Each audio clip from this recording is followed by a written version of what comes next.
बच्चों को बाकायदा उनमें से ही एक मुख्यमंत्री, उनमें से ही एक हेल्थ मिनिस्टर और जितने भी क्षेत्र हैं अलग अलग एरिया को रिप्रेजेंट करें और इस तरीके से अपने एरिया का जो है आगे मान बढ़ाएं। और मैं चाहती हूँ कि ये बाल विधानसभा पैरेलल जो है विधानसभा चलती है उसकी तरीके से ही चले। चाइल्ड लेबर है और जिस तरीके की भी दिक्कतें बच्चों को आती हैं, साइकोलॉजिकल या मेंटल डिप्रेशंस हैं, पढ़ाई का बोझ है, ट्यूशन्स की कमी है, गाइडेंस की कमी है, तो हर तरीके का प्रतिनिधित्व जो है वो बच्चा जो है अपने एरिया का करे। नमस्कार, पंजाब केसरी में आपका स्वागत है। मैं हूं बलवंत अक्षक।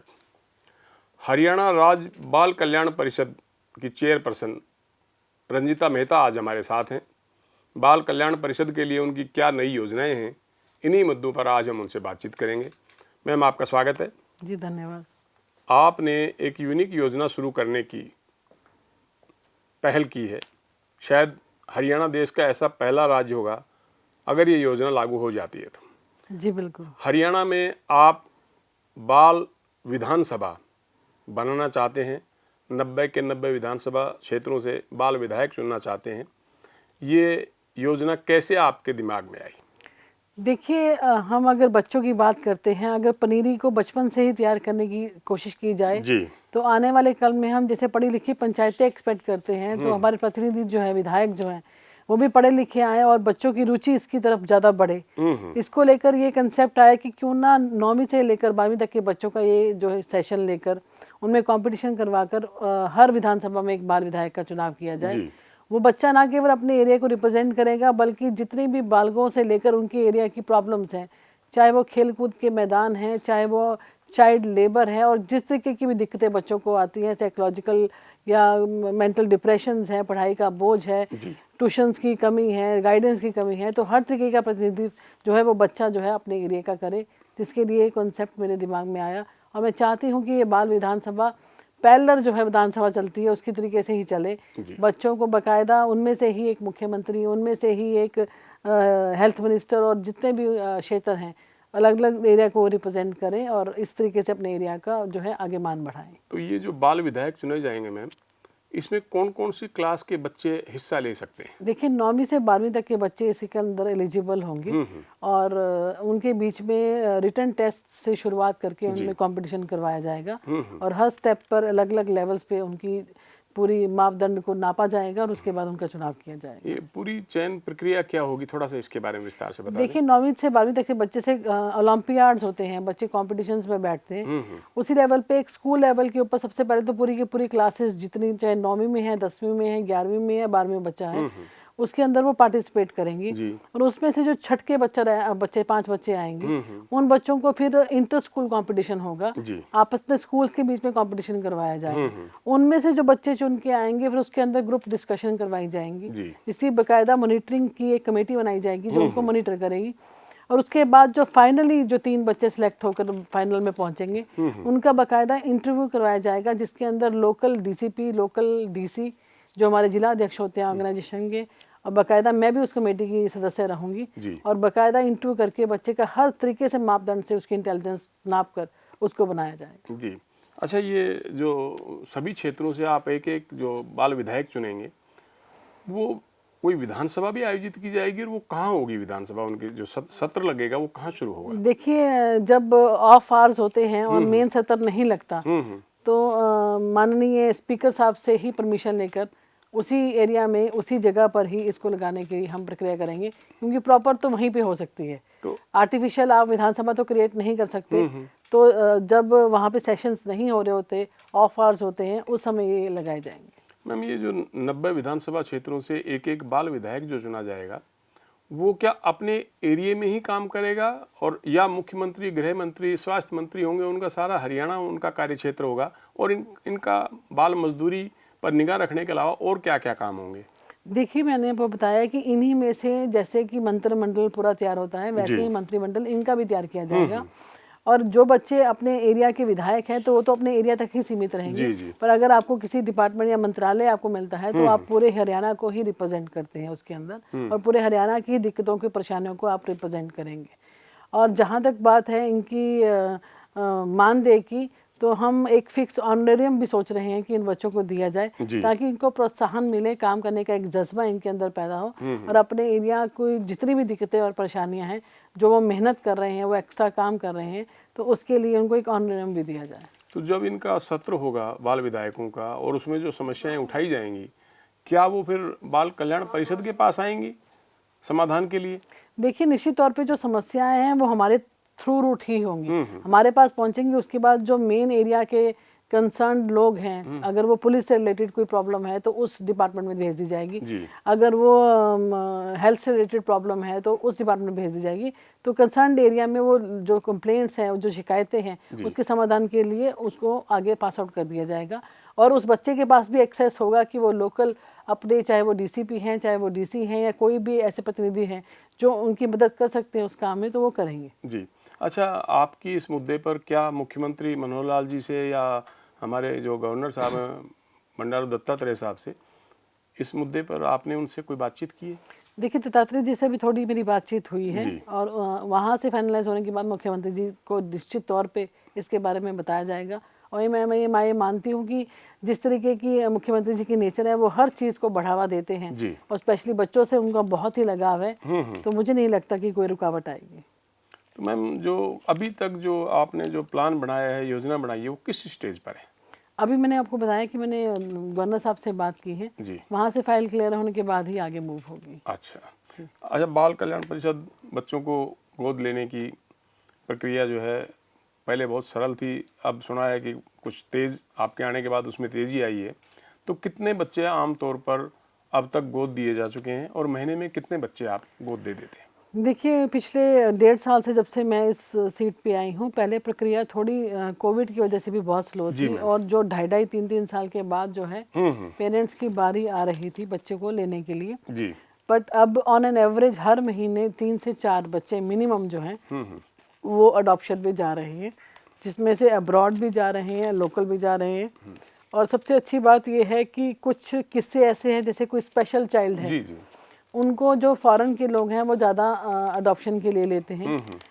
तो उनमें से एक ऐसी भी हिस्ट्री हमारे पास है कि बच्चा पहले स्पेशल नीड वाले उस कैटेगरी में था, पर हमारे यहाँ की जो आयाज हैं, उन्होंने इस कदर उस बच्चे की सेवा की कि वो नॉर्मल कैटेगरी में आ गया। जी।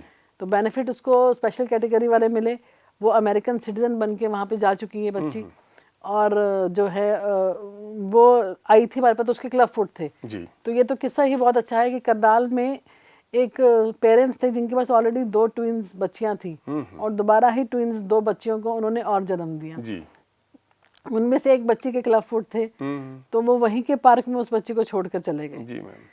तो जब हमने ट्रेस करके पेरेंट्स को आइडेंटिफाई किया और उनसे पूछा, तो उन्होंने कहा कि हमारे पास 3 ही बहुत है, हम चौथी का पालन पोषण नहीं कर सकते। और क्योंकि उसका क्लब फुट था तो वो उसको संभालना भी नहीं चाहते थे। तो वो बच्ची गायत्री आज बिल्कुल ठीक ठाक होकर उसकी अडॉप्शन अमेरिका में हुई है, और अमेरिकन सिटीजन बनकर वो आज वहाँ के घर का जो है नाम रोशन करेगी और आगे बढ़ेगी। तो बहुत ऐसी चीज़ें हैं जो दिल को तसल्ली देती हैं कि कम से कम एक बच्ची को वो दिशा मिली, वो घर मिल गया जहाँ पे वो एक नॉर्मल ज़िंदगी जिएगी। उसके पैर बिल्कुल ठीक हो चुके हैं, और उसको बेनिफिट्स जो है वो स्पेशल चाइल्ड वाले मिलते रहेंगे ताउम्र। मैम, अब तक कितने देशों में हमारी इस तरह की बच्चियां गोद जा चुकी हैं? देखिए, तकरीबन हर कंट्री में हमारा बच्चा जाता है, स्पेन, अमेरिका, ऑस्ट्रेलिया, कनाडा, अभी न्यूजीलैंड, तो हर जगह पे हमारे बच्चे तकरीबन ऐसी कोई जगह नहीं है जहाँ नहीं गया हो। तो बड़ी सेटिस्फेक्शन होती है कि पेरेंट्स पूरे ऑल ओवर इंडिया से प्रेफर हरियाणा को करते हैं, हरियाणा के बच्चों को करते हैं, जो उनकी बारी हरियाणा के बच्चों के लिए आती है। और बहुत ही मज़ा आता है जब देखते हैं, फॉलोअप करते हैं, बच्चों से वीडियो कॉलिंग पे बात करते हैं कि बच्चों की केयर किस कदर हो रही है, और वो आज कहाँ पैदा हुए थे, उनके पेरेंट्स ने तिरस्कार करके उनको छोड़ दिया था, बट आज उनके पालने वाले माँ बाप उनको कितने अच्छे तरीके से पाल रहे हैं। जी मैम। अच्छा, जो बच्चे विदेश चले जाते हैं गोद के रूप में, तो आप कब तक उनकी निगरानी रखते हैं, या कब तक उन बच्चों के साथ बाल कल्याण परिषद का जुड़ाव बना रहता है? देखिए, रेगुलर हम इन टच रहते हैं। तकरीबन 18 साल की उम्र तक, जब तक बच्चा वयस्क नहीं हो जाता, बच्चा बड़ा नहीं हो जाता, तो रेगुलर फॉलोअप रहता है। वीडियो कॉन्फ्रेंस के माध्यम से हम बच्चे से बात भी करते हैं, बच्चे का हाल चाल भी पूछते रहते हैं। और बाकायदा निगरानी रहती है कि बच्चा किस स्थिति में है। तो कोई ऐसी शिकायत कभी आई कि किसी ने बच्चे को गोद ले लिया और परवरिश में उसकी कमी रही हो या उसको तंग किया जाता हो, ऐसी कोई शिकायत आई आप? देखिए, ऐसा कोई शिकायत नहीं है, बट एक दो केसेस ऐसे आए हैं जिनमें वो बच्चे को ले गए हैं और हफ्ते के बाद वापस छोड़ गए हैं। जी। चाहे बच्चे को एक नॉर्मल बुखार ही आया, हाँ। बच्चे का रंग रूप, इंडियंस में थोड़ी टेंडेंसी ये है कि उनको रंग भी गोरा चाहिए, और अगर बच्चे का रंग भी थोड़ा ज़्यादा सांवला है कुछ है, तो अभी एक लेटेस्ट पेरेंट्स ने वापस एक हफ्ते के बाद छोड़ गए। तो दुख होता है कि आज भी हम रंग का भेद करके अगर बच्चों के साथ इस तरीके से करते हैं, तो अच्छी बात है कि वो इसी स्टेज पे ही वापस कर गए। कल को जाकर बच्चे की परवरिश अच्छे तरीके से ना होती जी जी या उनके साथ बच्चे के साथ कोई अनहोनी होती, तो इससे बेटर है कि उन्होंने पहले ही सरेंडर कर दिया। जी। एक आम तौर पर हमने देखा है कि बच्चियां ही ज़्यादा गोद जाती हैं, और बाल कल्याण परिषद में जो आपके यहाँ पालने के लिए आती हैं वो भी ज़्यादा बच्चियां ही होती हैं। इसकी क्या वजह है? देखिए, अभी भी मैं ये मानती हूँ कि मेंटेलिटी आज भी वही है कि बच्चियों का कहीं ना कहीं तिरस्कार है। जी। हालांकि मनोहर लाल जी बहुत अच्छा काम कर रहे हैं और सेक्स रेशो हमारी बहुत इम्प्रूव हुई है, बट फिर भी आज कहीं ना कहीं लड़कियों को बोझ ही माना जाता है। जी। और जैसे मैंने आपको बताया कि तीसरी से चौथी बच्ची घर में आई है, तो उसकी अगर वो लड़का हो तो क्या वो छोड़ते? बिल्कुल नहीं छोड़ते। तो कहीं ना कहीं आज भी वो मानसिकता जो है उसको सुधार करने की ज़रूरत है।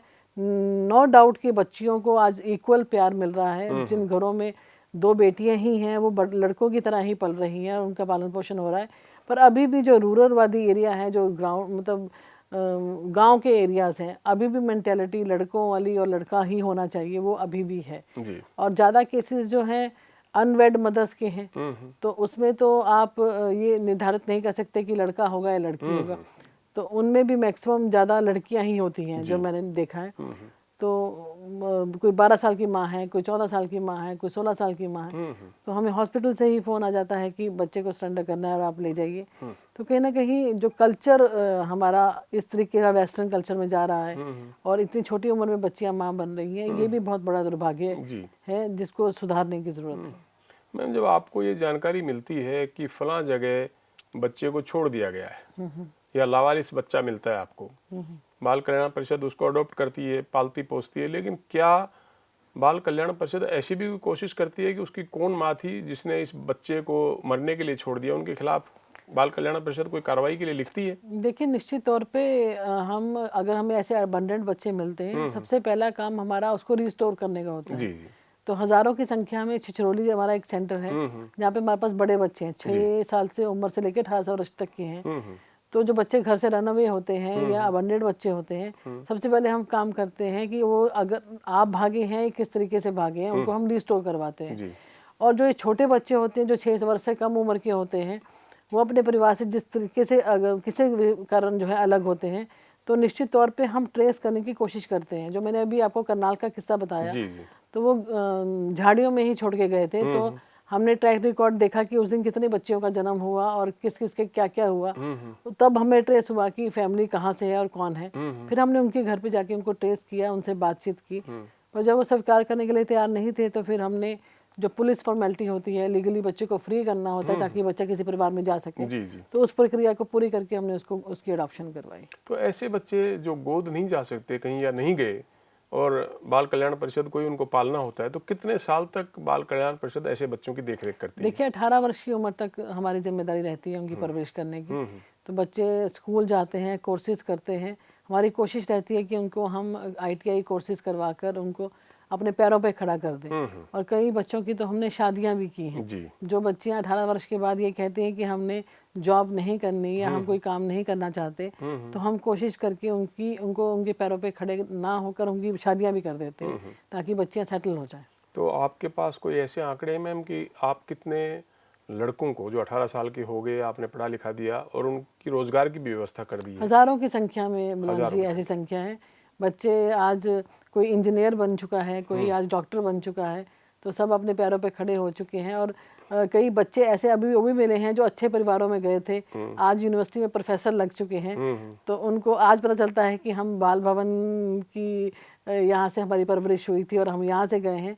तो आज भी हमने जब भी हम कोई फंक्शन करते हैं तो ऐसे पेरेंट्स को बुलाते हैं तो बहुत ही खुश होते हैं। तो क्या ऐसा भी कोई वाकया है कि माँ बाप बच्चे को छोड़ गए हों बच्चा पढ़ लिख के इंजीनियर लग गया, डॉक्टर लग गया, प्रोफेसर लग गया, तो उनके माँ बाप फिर आ गए हों कि ये हमारा बच्चा था और हमारे पास ही रहना चाहिए, ऐसा कोई उदाहरण है आपके सामने? नहीं, मेरी टेन्योर में तो ऐसा कोई उदाहरण नहीं आया है, बट ऐसे पेरेंट्स ज़रूर मिले हैं जो बहुत वेल ऑफ फैमिली से हैं।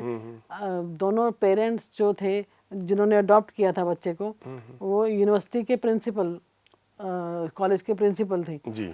तो उन्होंने इस बार, वो बच्चे को नहीं पता था अब तक कि मैं अडॉप्टेड हूँ, उसको कहीं ना कहीं डाउट था। पर आज इस बार हमने जब फंक्शन किया तो उन्होंने स्टेज पर आकर उस बच्चे को साथ लेकर आए जी। और आप कुदरत मानेंगे कि जो उनके हस्बैंड की जवानी की फोटो और उस बच्चे की शक्ल हूबहू मिलती है। देखिए, खुदा भी इस तरीके से मेल कराता है कि कोई कह ही नहीं सकता कि ये बच्चा अडॉप्टेड है। आज बच्चा असिस्टेंट प्रोफेसर लगा हुआ है और अपनी लाइफ में पूरा सेटल है, तो बहुत अच्छा लगता है ऐसे बच्चों को देखकर। मैम, बाल कल्याण परिषद जो है निराश्रित अनाथ बच्चों को तो पालती है। आपके आने के बाद आपने एक नई योजना शुरू की है फ्री फॉर ऑल ट्यूशन के लिए। जी। बाल कल्याण परिषद के बच्चे तो ट्यूशन करते ही हैं, कोई भी गरीब बच्चा आके ट्यूशन कर सकता है, तो इस पे कितना खर्चा आता है और कितने बच्चे बाहर से ट्यूशन कर रहे हैं? देखिए, हमने इसके तहत 3 सेंटर्स तैयार किए थे अभी इनिशियली, पंचकुला में, करनाल में और गुड़गांव में। जी मैम। तो एक समय में 60 बच्चे उसके अंदर बैठ पाते हैं।